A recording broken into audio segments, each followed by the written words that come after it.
Itu harapan kami ya, bahwa sebenarnya Richard Eliezer ini juga bagian dari korban. Richard Eliezer korban juga. Sebenarnya Tumbal ya? tumbal aja, Tumbalnya Verdi Sambo. tumbalnya Ferdy Sambo. Oke. Mungkin nggak sih kemudian Verdi Sambo kemudian mengambil alih tanggung jawab eh, baik moral maupun pidana bahwa ini semua terjadi adalah karena perintah saya gitu. Dari awal kan sudah sampaikan seperti itu, tetapi dalam proses ini kan kita lihat faktanya berbeda. Tidak ada tanggung jawab itu malah. Malah sekarang mau mojokin Richard Eliezer dengan membilang bahwa hajar. Kedua bilang untuk melindungi Richard Eliezer bikin TKP. Ketiga mengenai status GC-nya itu jangan dipakai untuk hanya untuk kepentingan diri sendiri. Menurut saya sangat nggak masuk nalar. Anda bilang satu sisi Anda siap bertanggung jawab, sisi yang lainnya Anda malah memojokkan Baradae. Kalau sebelum masuk agenda pembuktian, ayo kita uji bersama-sama, gitu kan? Katanya objektif. Ini kalau begini tidak objektif namanya. Belum sampai ke persidangan, mereka sudah menyerang Richard Eliezer.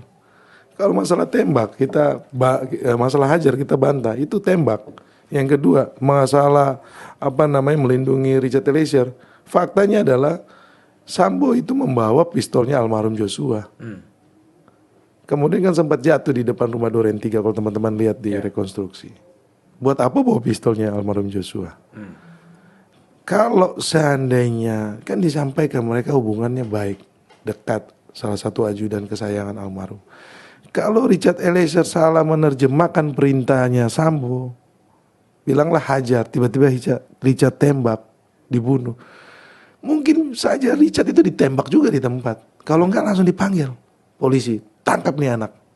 Salah dia terima perintah saya. Saya bilang hajar kok dia tembak. Ya, ya. Nah, ini logika-logika sederhana yang sebenarnya menurut kami ya terlalu naif lah kalau mereka. Terus ketiga mengenai status GC. Status GC itu bukan kami yang mau.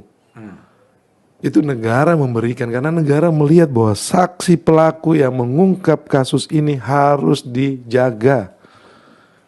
Harus dilindungi. Karena ini merupakan saksi mahkota atau saksi kunci. Jadi itu filosofi undang-undang pelindungan saksi dan korban kan seperti itu Mas Budiman. Ketika saksi pelaku ataupun korban yang mau bekerja sama dengan penegak hukum, kemudian mengungkap kasus ini secara terang benderang apa yang terjadi, negara wajib untuk menjaga, melindungi. Itu filosofinya undang-undang pelindungan saksi dan korban.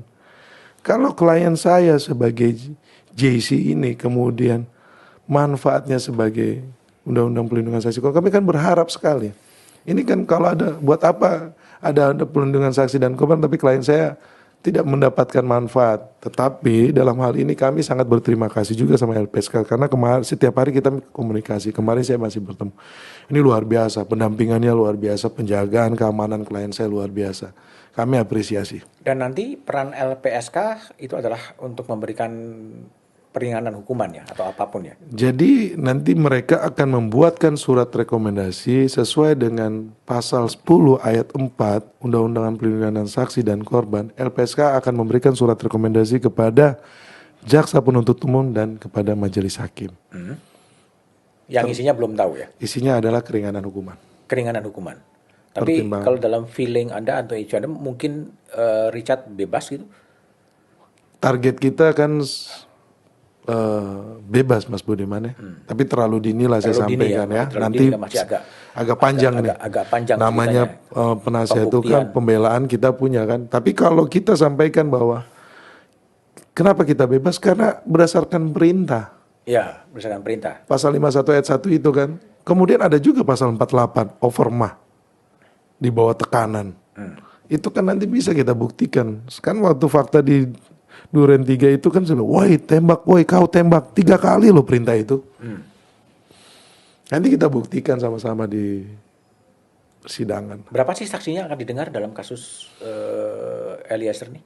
60 60. saksi. Jadi ini agak panjang Mas. Agak panjang ya. Iya. Berarti sampai akhir tahun baru akan selesai. Perkiraan saya seperti itu Mas Budiman. Paling cepat Desember selesai. Paling cepat Desember selesai ya. Iya. Kalau memang semuanya ada ya, udah dipotong dengan eksepsi nggak diajukan kan sebenarnya waktu itu lebih cepat ya. Lebih cepat. Kita sih berharap cepat supaya kasus ini nggak usah lama-lama lah ya. Rumit nggak sih bagi Anda pengalaman pengacara profesional menangani kasus Eliezer ini? Dibilang rumit, tantangannya ada Mas Budiman. Setiap perkara kan ada tantangannya. Tapi dalam kasus ini kan rumitnya karena apa? Saksi yang lain yang menjadi terdakwa tidak mendukung Richard. Itu Tidak aja. mendukung Richard dan semuanya akan dalam tanda petik akan memojokkan Richard. Iya. Dan Kita sudah lihat dari awal kan, mereka kan semua satu. satu dan akan jadi tumbal kira-kira. Ya kita akan perjuangin gitu. Oke, Keadilan. Roni, thank you ya. Thank you banget. Makasih. Jadi teman-teman, itulah percakapan saya dengan kuasa hukum Baradae, Richard Eliezer, Roni Talapesi. Anda bisa berkomentar, Anda bisa memberikan masukan dalam kolom chat, dan semoga drama Duren 3 ini juga bisa segera selesai dan keadilan juga bisa datang di muka bumi ini. Siapa yang bersalah tentunya harus menanggung pidananya, tapi siapapun yang tidak bersalah ya juga harus bisa mendapatkan pembebasan yang seharusnya. Terima kasih.